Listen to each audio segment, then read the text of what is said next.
Buen día para todos. Seguimos en Parashat Bo, capítulo 12, versículo 5. Durante un periodo de 7 días comerán pan ácimo, pero en el día previo eliminarán la levadura de sus casas. Pues cualquiera que comiera un alimento leudado desde el primer día hasta el séptimo día, esa alma será cortada de Israel. Dice Rashi, un periodo de 7 días, esta expresión se refiere a un seitene de días.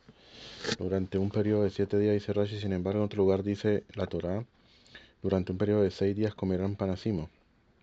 Esta aparente contradicción de versículos enseña que en el séptimo día de Pesaj no constituye una obligación comer matzá, pan de acimo, sino que es algo opcional, siempre y cuando la persona no coma hametz. Quiere decir de que durante 6 días, el primer día es obligatorio en la noche hay que comer, como dice aquí, este, vamos a ver más adelante otro versículo donde dice que el primer día, en la noche comerás pan de acimo. Entonces en la noche de ahí se aprende de que en la noche es obligatorio. Después en el día no es obligatorio, pero de todas maneras, como es Yom Tov, se tiene que comer pan, entonces se tiene que comer. Después el resto de los 6 días siguientes, no hay una obligación como tal de comer pan asimo, solamente que el que quiere comer, come. Ahora, lo que sí hay es una prohibición de comer hametz. Y con referente a la víspera, el día que cae Pesaj, en el día, entonces ahí se ve varias opiniones. El tratado de Pesajim, en donde en la quinta hora ya se prohíbe comer levadura, todo alimento leudado. Después del sexta hora, eh, solamente se puede tener provecho de ella en caso tal que la persona quiera vender o quiera venderla, ¿sí? Al goy o darle a su animal.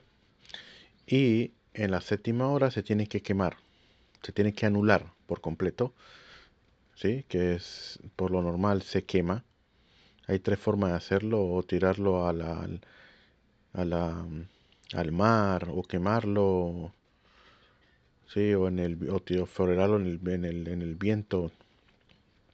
Pero por lo normal se hace que se colocan establos o cosas así donde hay bastante fuego, y ahí se tira todas las cosas leudadas que quedaron en casa para que no quede nada. Lo que medio quedó, en caso tal que se fue algo que colocaron los jajamim, que es lo que se llama Mejirat Hametz, la venta del alimento leudado que se le vende a un goy. Por lo normal, todo Israel, era el gran rabino de Israel, él agarra todo lo que las personas colocaron que tiene leudado en su casa, lo coloca en un lugar aparte en donde no se vea, bien escondido. Él colocan de lo que tiene, lo que le quedó, todos los colocan, y al final todas esas hojas donde colocaron todas las personas de Israel llegan al gran rabino. Ese gran rabino va donde un árabe, por lo normal es un sheikh de ellos, que es muy conocido, y se le vende todo el alimento leudado. Sobre todo, esa tacaná se hizo para las personas que tienen supermercados y todo eso, que tienen bastantes cantidades y tienen altas pérdidas monetarias. Pero para las personas que solamente tienen en su casa, se les sugiere que lo mejor sea acabar con todo el alimento leudado que tenga en la casa hasta que llegue Pesaj. Y máximo no guardar nada. Si no tiene ningún valor, lo mejor es quemarlo y no dejarlo en la casa. Entonces, como dijimos aquí, ahora bien, ¿de dónde se infiere que incluso en los restantes 6 días de comer matzot es algo opcional y no obligatorio? Para ello el versículo declara: durante un periodo de 7 días comerás pan asimo. Sí, un periodo de 7 días parece un periodo de 6 días. Hay algunos dice aquí que hay unas ediciones. Pero dice aquí, este es un principio de interpretación de la Torah. Cualquier tópico en específico que haya sido incluido en una categoría general y luego haya sido extraído de la categoría general para enseñar una idea nueva acerca del tópico específico, no solo fue extraído para enseñar acerca de sí mismo, sino para enseñar algo nuevo que respecta a la categoría general misma. Esa es una de las 13 de los métodos de estudio de Torah. Dice aquí, este constituye el octavo de las 13 reglas de interpretaciones mediante las cuales el texto de la Torá es interpretado lógicamente para derivar de él leyes que no fueron explícitas. Estas reglas se hallan contenidas en la Braita de Rabbi Ishmael al principio del Midrash Srifra. Hay también no solamente, esas son las 13 de Rabbi Ishmael, hay otro lado donde hay incluso más, 26 y otras más, de interpretaciones de la Torá. Aplicando este principio a este caso, dice Rashi, inferimos que así como comer matzá en el séptimo día de pesaje es opcional, así también lo es durante los otros 6 días del festival. En el séptimo día, dice. Así como comer matzá, el pan ácimo, en el séptimo día de Pesaj es opcional, así también durante los otros 6 días del festival. En base a este razonamiento se hubiera podido pensar que comer matzá es opcional incluso en la primera noche de Pesaj. Para indicar lo contrario, la Torá declara con respecto a la primera noche: por la noche comerán pan ácimo. Que fue lo que nosotros dijimos anteriormente, que otro versículo nos dice que por la noche comerán pan ácimo. Al decir esto, la escritura lo instituyó como obligación. Dice aquí, la categoría general lo constituye este versículo, la cual afirma durante un periodo de 7 días comerán pan ácimo. Eso es algo de categoría general, lo cual incluye los 7 días. Pero al decir en Devarim, durante un periodo de 6 días comerán pan ácimo, la Torá sustrajo el séptimo día de la obligación de comer matzá de la categoría general. Siguiendo el principio de Rashi cita, que Rashi cita, ello implica que así como en el séptimo día es opcional, comer matzá, panacimo, también lo es durante los otros 6 días. Hasta aquí resultaría que no sería obligatorio comer matzá en ninguno de los 7 días que forman la categoría general. Es por ello que para enseñar que la Torá, que en el primer día sí es una obligación y no es opcional, para eso viene el otro versículo y dice, por la noche comerán pan ácimo, para decirte que solamente en la primera noche es obligatorio y todos los demás días es opcional. Así se estudia eso. Sí, entonces vemos a ver, dice aquí, pero en el día previo eliminarán la levadura. Dice aquí en este versículo la expresión el primer día se refiere a la víspera del día del festival. Quiere decir, en la noche en la noche que cambia el día, cae Pesaj. Durante ese día, eso se llama la víspera del día del festival. Pero aquí la Torah lo llama por el primer día porque procede a los 7 días del festival mismo. Y vemos que también, en otro contexto, lo que procede a algo se denomina primero. Por ejemplo, en la frase ¿acaso naciste primero que Adán? Lo cual en realidad quería decir ¿acaso naciste antes que Adán? O quizás no es así, sino que la expresión el primer día realmente se refiere al primer día, a los 7 días del festival. Para descartar esa suposición, el versículo declara: no degollarán la ofrenda de pesas junto con sustancias leudadas. Quiere decir, si en el séptimo día, cuando entra pesas ya no se tiene que tener cosas leudadas, porque ahí dijo que el día previo eliminarán la levadura de sus casas, pues cualquiera que comiera un alimento leudado desde que entra, desde el primer día hasta el séptimo. No puede ser de que la persona que vaya a degollar la ofrenda junto con las sustancias leudadas. Frase que quiere decir, no degollen la ofrenda de pesas mientras todavía haya hametz en su posición. ¿Y cuando se hacía la ofrenda de pesas? Se hacía en el día. El día a partir del mediodía fue lo que nosotros dijimos, que en la quinta hora del día se toman las horas desde la despunte del alba, en la quinta hora ya no se come.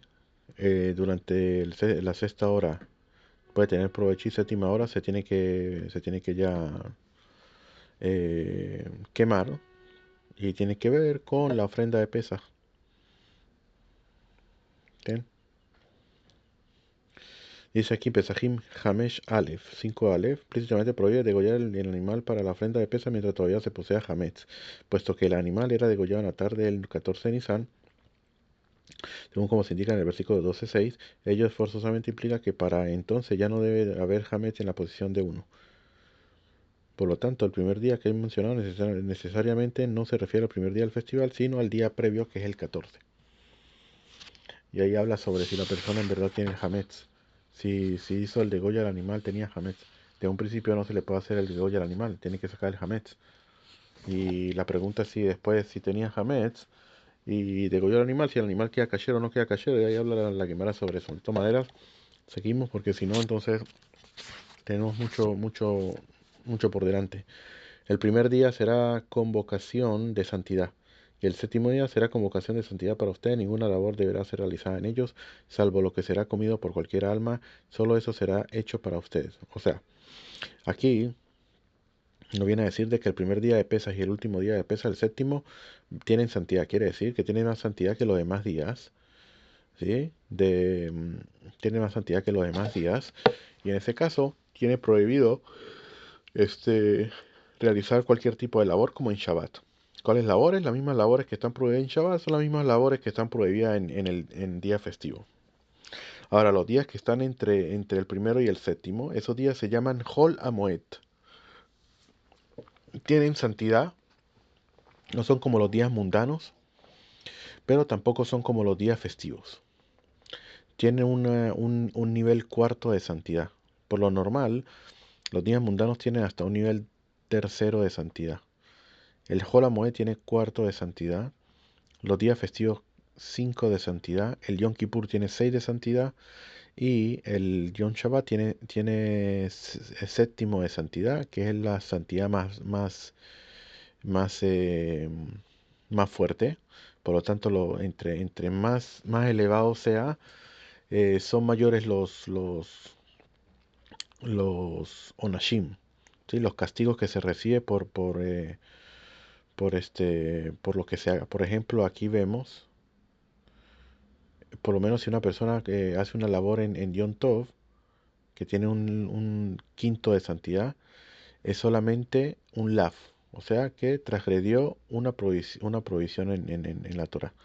Si lo hace en Yom Kippur, ya es, en ese caso, como dice aquí, la, el alma será cortada. Si la hace en Shabbat, ahí ya depende, porque donde tenga testigos y le hayan advertido que no lo haga porque era Shabbat, y él dice, yo sé y de todas maneras lo hago, lo sacarían de la muerte por el Sanedrín, apedrado. Entonces ahí vemos cómo va siendo más fuerte la misma labor incluso que se haga, pero depende del día que se haga. Y por ejemplo en el Hol Hamoed, si se hace una labor, todo depende, porque la labor en el Hol Hamoed se tiene que hacer solamente si la persona tiene una pérdida monetaria o una pérdida de algo, por ejemplo. Pero hacerlo por hacerlo, lo mejor es no. Incluso trabajar tampoco. Dicen que lo mejor es no trabajar, a menos que te digan, por ejemplo, que si no trabajas te botan del trabajo. En ese caso diferente porque estás teniendo una pérdida. Pero en lo que se pueda restringirse sería lo mejor. Pero no quiere decir de que sea como un Yom Tov que tiene que prácticamente no hacer nada. Porque fíjate, aquí dice de que en Yom Tov lo cual en Shabbat es prohibido, en Yom Tov las labores para cocinar se pueden hacer. Se puede, se puede prender fuego, ¿sí? Un fuego que se deja desde el día anterior, ese fuego, por decir una vela que dure 48 horas o qué sé yo, 72 horas, y con esa vela prendida se toma fuego de allí para prender el fogón y se puede cocinar. No hay ningún problema. En Yom Tov se puede hacer, en Shabbat ya no se puede hacer. En yo entonces puedo hacer una de las explicaciones que yo escuché una vez es porque con referente al Shabbat, el Shabbat, Akadosh Baruj Hu hizo el Shabbat él solo. Pero con referente a los días festivos dependió también de Israel.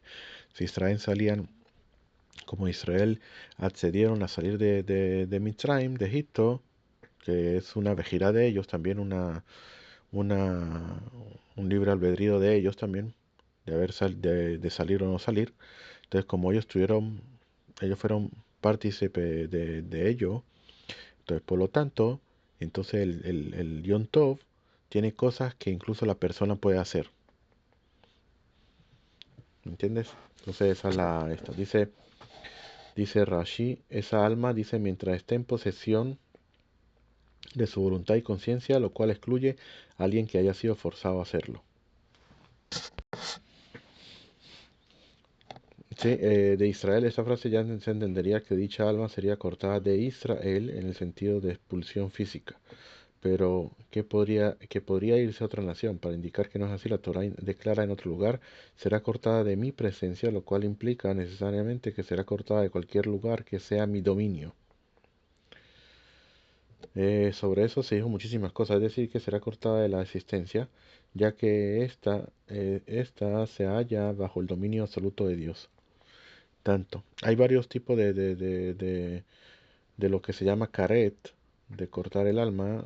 Puede ser cortar su simiente, puede ser cortar la alma misma de la persona, puede ser también que le disminuyan los días en esta vida, le acortan los días.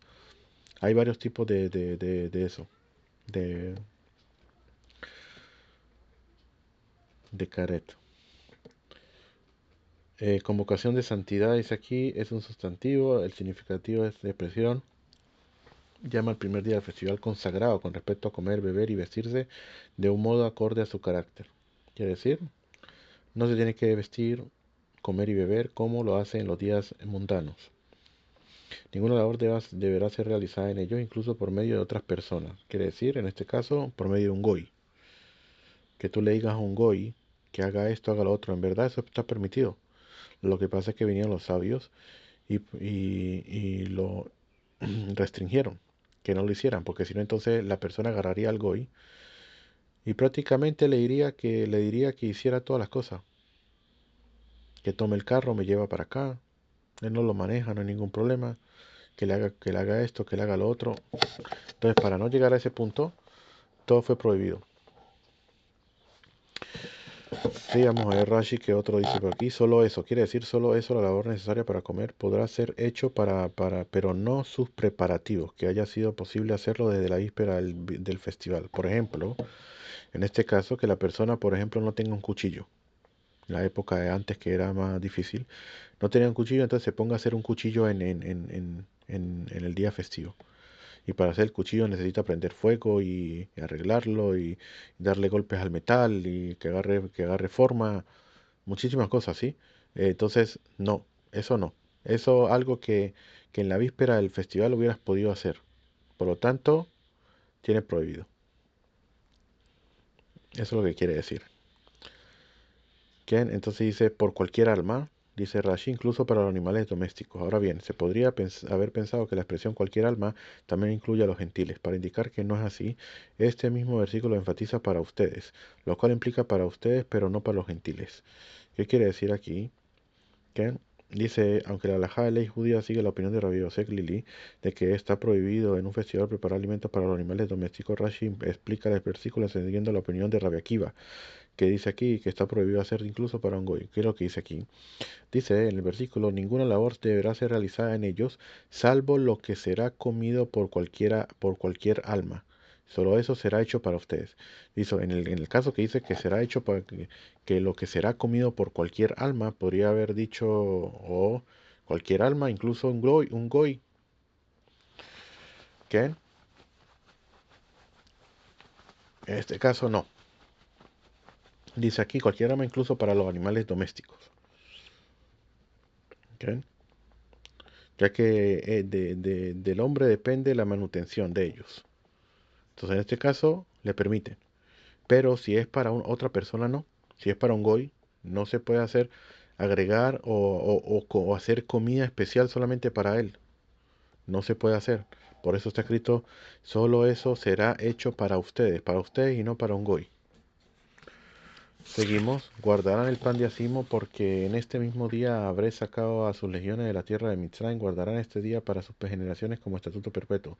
El primer mes, en el 14º día del mes, por la noche comerán pan Asimo hasta el día 21º día del mes de la noche. Durante 7 días no deberá hallarse levadura en sus casas, pues cualquiera que ingiera sustancia leudante de esa alma será cortada de la asamblea de Israel, ya sea prosélito o nativo de la tierra. Ninguna sustancia leudante comerán en todas sus moradas, comerán pan asimo. Vamos a ver todo lo que nos dice aquí. Dice Rashi, guardarán el pan asimo para que no fermente. Eso toma más o menos como algo como 18 minutos más o menos. En este versículo los sabios dijeron, si la masa destinada a las matzot está a punto de inflamarse, que la persona que la esté amasando le eche agua fría para que el proceso de fermentación se retarde. Por otro lado, Rabbi Oshaya dijo, no lea la palabra únicamente como matzot, pan nacimos, sino como también como mitzvot, porque tienen las mismas letras, o sea, precepto. Dice así como no hay que dejar que las matzot se fermente, así tampoco hay que dejar que fermentar los preceptos, sino que si se te presenta una oportunidad para cumplir un precepto, hazlo de inmediato. Es decir, no hay que desperdiciar cualquier oportunidad que se presente para cumplirlo. Fíjate de lo que es, lo que está diciendo aquí.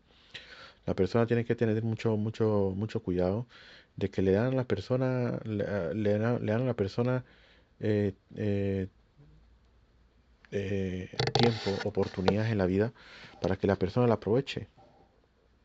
No a cualquiera se lo dan, no a cualquiera se lo dan en lo absoluto. La persona no tiene que dejar, como dice aquí Rabbi Oshaya, dejar fermentar los preceptos, dejar pasar el tiempo. Ah, sí, yo tengo tiempo después, no hay problema, después lo hago, después esto, sí, después lo hago. Vamos a ver si después si después va a tener todavía tiempo para hacerlo. Cuando de repente se ve la persona no pudo hacer nada. ¿Por qué? Porque cuando podía hacerlo, lo dejó a un lado. Ah, después lo hago, después tengo tiempo. No, dice Rabbi Oshaya, hazlo de una vez. No pierdas el tiempo. Te, te, te están dejando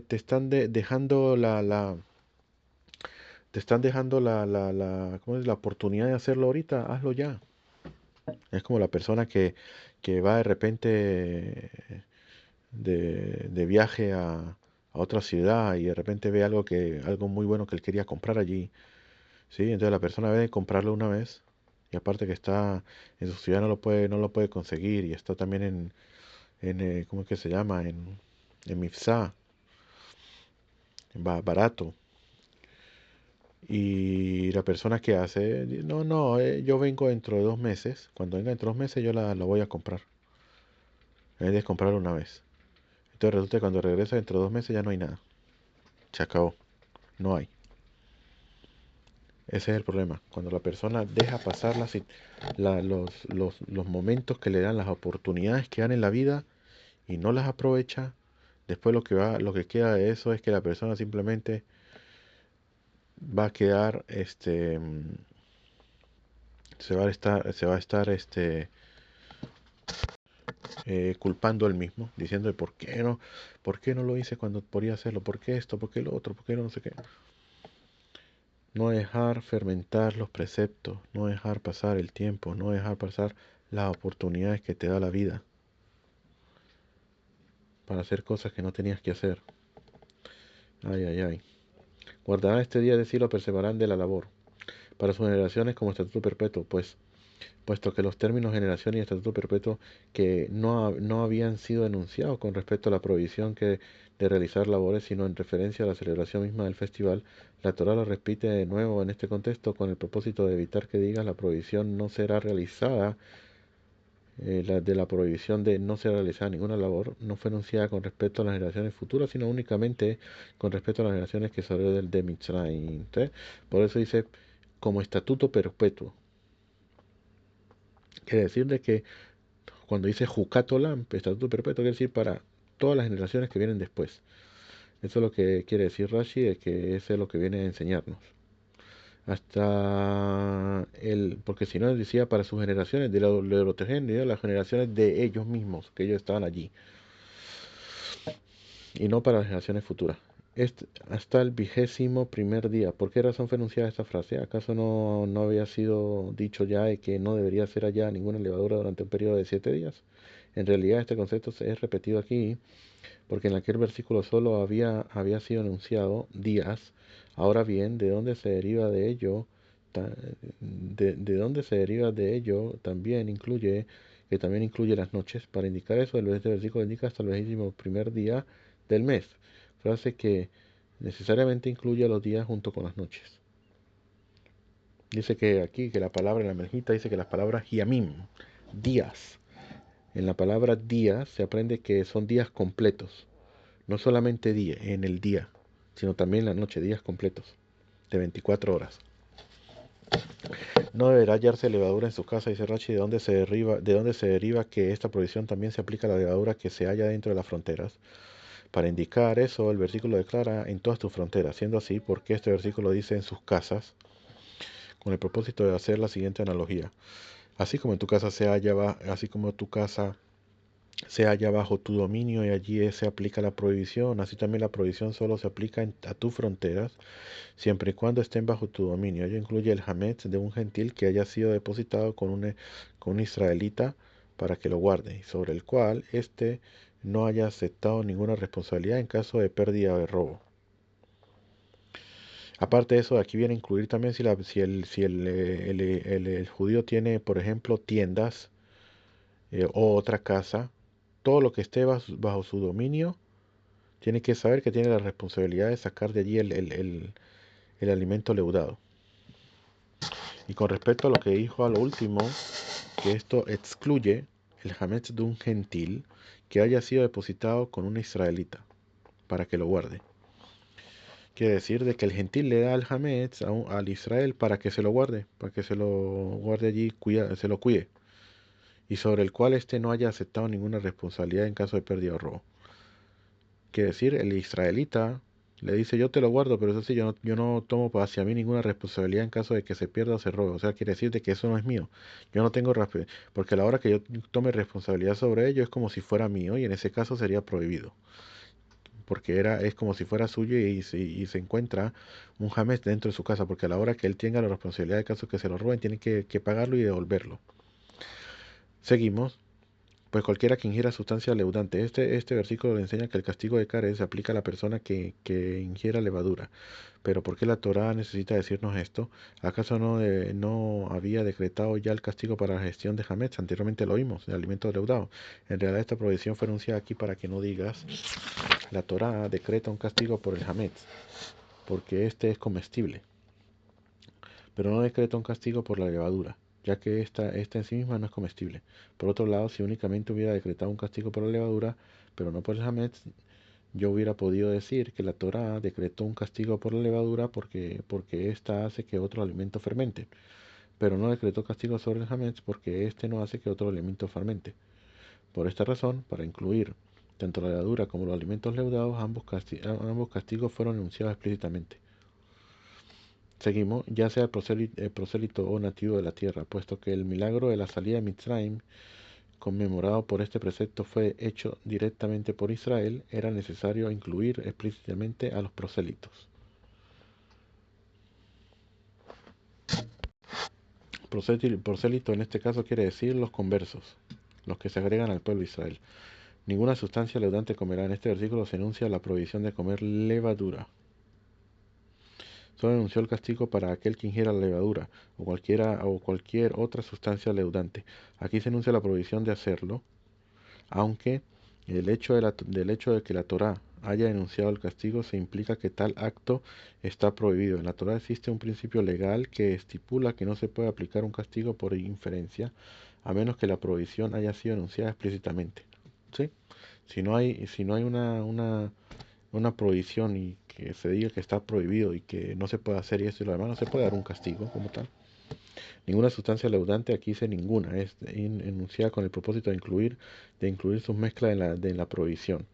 En Rashi explica esta frase siguiendo la opinión de Rabbi Eliezer, citada en la Mishnah del Pesajim 43 Alev, en el sentido de que las mezclas de levadura y otros alimentos caen bajo la prohibición bíblica de ingerir sustancias leudantes. Sin embargo, Ramban y Raf Alfasi y otras autoridades halágicas siguen la opinión de los demás sabios talmúdicos y afirman que la prohibición de consumir mezcla leudada solo se trata de una prohibición rabínica. Quiere decir, por ejemplo, la persona tomar una pastilla, que la pastilla sea hecha de cosas leudantes o algo que sea mezclado, ¿sí? Como por ejemplo la cerveza, que se hace de trigo, también está prohibido. Entonces son cosas mezcladas. Entonces la pregunta es si las cosas mezcladas tienen también el mismo castigo como una comida leudante o no. En este caso hay dos opiniones. Rashi trae el castigo que tiene castigo, de que sí está prohibido, está prohibido. Ahora la pregunta es si está prohibido de la Torah o está prohibido de Rabanán, de orden rabínico. Y según Rashi sigue la opinión de Rabbi Eliezer que dice que tiene la orden de la Torah, nomás, y se entiende de aquí, pero en Rambam y Rav Asi, así también el Maran, el Shulchan Aruch, ellos dictaminan que es de orden rabínico. Por lo tanto, no tiene una prohibición o el castigo no es tan alto como el de comer una comida de leudante. O sea, que no tiene la prohibición de karet, sino solamente un laf, un no taase, no harás.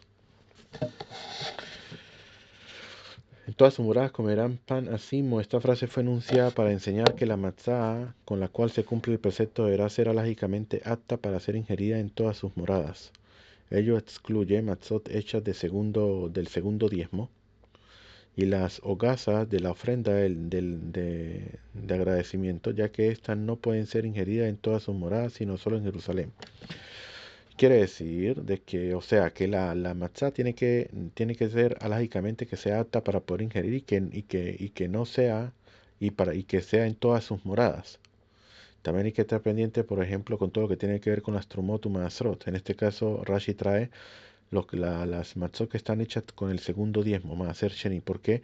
Porque el maaser sheni se tenía que ingerir prácticamente en Jerusalén. Maaser sheni. Y el maaser sheni también hay una discrepancia entre Rabbi Meir y Rabbi Uda, creo, que dicen si el maaser sheni es eh, el, o sea, el disfrute monetario que hay en ello, ¿es del cielo o es de la persona en sí? Si es de la persona en sí y la persona vive en Jerusalén, por ejemplo, un Cohen, algo por el estilo, él sí podría salir de la matzot del segundo diezmo. Pero si no, si es Mamón Shamain del cielo, que el disfrute se lo da a la persona, pero eso viene del cielo. No es que sea totalmente que permanezca la persona, porque le dicen a la persona incluso dónde comerla. No se la puede comer en cualquier lado. Entonces, en ese caso no saldría del deber. Otro es también la hogaza de ofrenda del Todá. Era la ofrenda que se traía por agradecimientos. Son cuatro las personas que deben agradecer. El que estuvo en un barco en el Yam, el que estuvo hospitalizado, el que fue por un lugar, de una ciudad a otra ciudad y pasó por partes midvariadas, o sea, que tenga desierto y de repente todos esos lugares. Hay otro también, no me acuerdo cuál es el otro. El que estuvo el Beta Surime, que estuvo en la cárcel, el carcelado también. De esos son los cuatro que tienen que traer esa ofrenda de agradecimiento también. Hay otro que también lo traen, pero esos son los cuatro que traen. Y esa ofrenda de agradecimiento se traía por lo normal con 40 tipos de panes. Y entre los 40 tipos de panes eran 10 de cuatro tipos. Y uno de los 10 que traía eran de pan asimo. Pero como eso también, ese animal es Kodashim Kalim, que solamente se puede comer en Jerusalén, dentro de las murallas y no fuera de Jerusalén, por lo tanto también excluye también esa ofrenda de agradecimiento, ya que esta, como dice Rashi, ya que esta no puede ser ingeridas en todas las moradas, en todas sus moradas, si la persona vive en Ashdod, en otro lado, sino solamente en Jerusalén, por lo tanto no sale el deber. Pero si la persona vive en Jerusalén, ahí se podría entender que sí sale el deber. Moshe llamó a todos los ancianos de Israel y les dijo: saquen o compren para usted un animal del rebaño para su familia y degollen la ofrenda de Pesaj. Saquen, dice aquí, la persona que ya posea un rebaño de oveja o cabra deberá sacar el animal para la ofrenda de su propio rebaño. O compren, la persona que no posea rebaño propio deberá comprar del mercado su animal para la ofrenda. Para su familia esta expresión es idéntica al significado a un cordero o cabrito por casa paterna que vimos anteriormente. ¿Sí? Aquí en el Midrash dice algo muy interesante, porque dice que cuando Moshe Rabbeinu le dijo Julahem son, ¿quién? Tomen para usted y todo lo demás también, dice Bayomer Aleen Mishhu Bekhu. No sé, aquí le dijo dos cosas. Mishhu, ¿quién? Saquen o compren, Mishhu. Ahí dice que saquen toda la bodazara, toda la idolatría que tienen todavía, que lo saquen. Saquen y lo aparten a un lado, o sea, acabar con eso, hacer teshuvá. Y luego tomen para ustedes un animal de rebaño. Hasta tanto. Porque todo lo que tiene que ver con esto fue también una prueba para Israel, porque hablamos que el cabrito, lo Mitzrayim, lo, lo tenían como un ídolo para ellos. Y precisamente a Kadosh Baruj Hu le dice, tomen un rebaño para ustedes y dególlenlo, mátenlo. No tengan, maten el Yetzer Hará, maten ese Abodazara, no tengan miedo y acaben con ese Abodazara. Esa, esa fue una prueba muy fuerte para el pueblo de Israel en ese tiempo. Como hoy en día que de repente le digan, agarren ese teléfono y pártanlo. Lo mismo, que acaben con ese teléfono, acaben con el Yetzer Hará, con la Abodazara. Tomarán un manojo de hisopo y lo mojarán en la sangre que está en la jofaina, y tocarán el dintel y las dos jambas con la sangre que está en la jofaina, y en cuanto a ustedes, que nadie salga a la entrada de su casa hasta la mañana. Hisopo es una especie de planta que posee tallos. Manojo de hisopo, tres raíces juntas, reciben en hebreo el nombre de manojo, que está en la jofaina, denota un utensilio, ¿bien? Como instrumento de plata con la sangre que está en la jofaina. ¿Por qué razón la Torah repite de nuevo esta frase?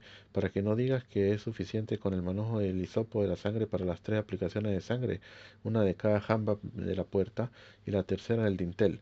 Por esta razón se menciona de nuevo la frase que está en la jofaina, con ello implicando que cada aplicación deberá ser realizada con la sangre que está en la jofaina.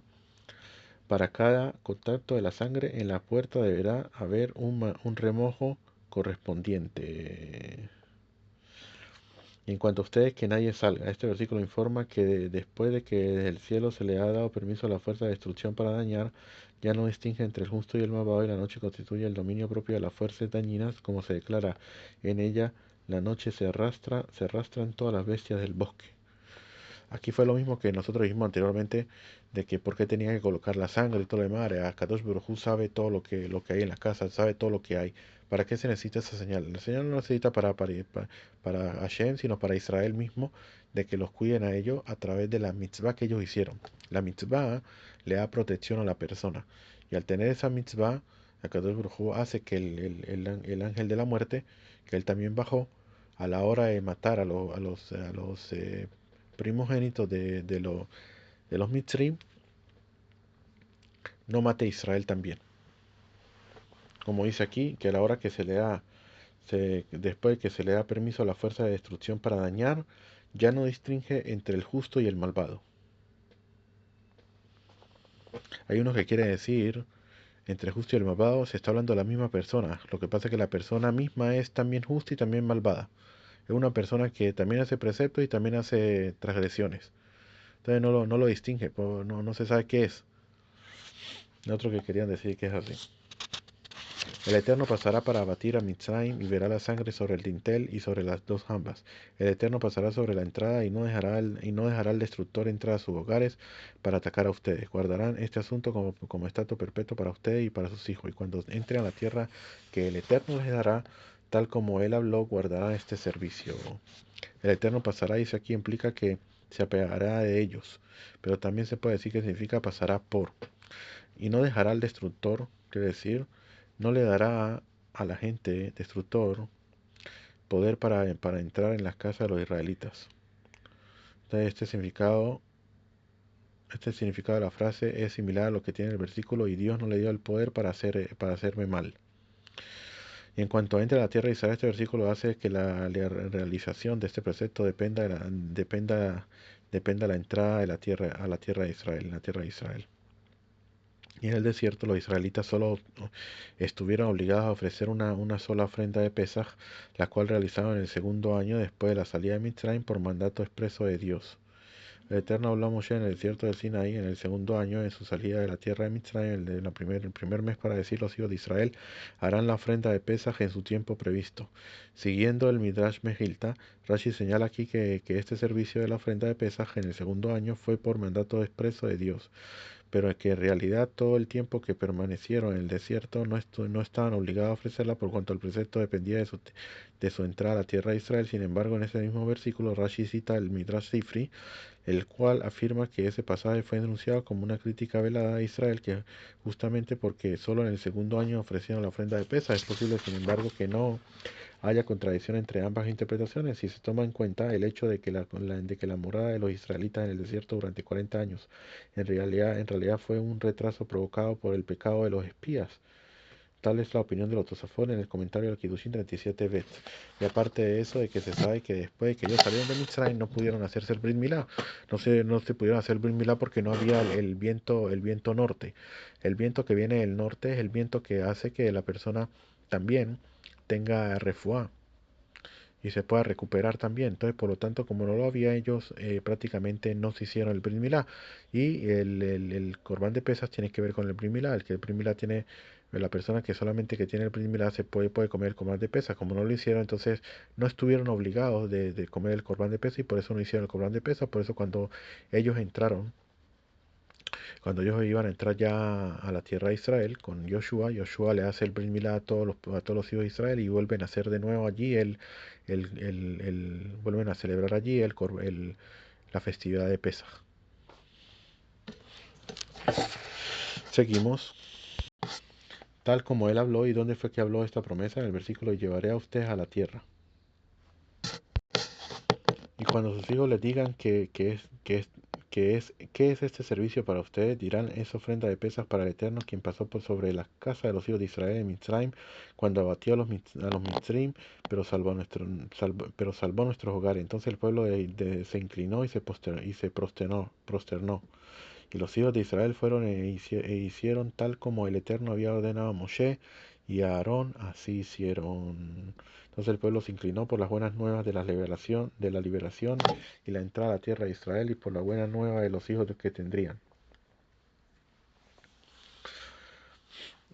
Y los hijos de Israel fueron e hicieron. Pero ¿acaso habían ya llevado a cabo estos preceptos? ¿Acaso no se le había comunicado esto desde Rosh Hodesh, el primer día del mes, 2 semanas antes de ofrecer la ofrenda de Pesaj?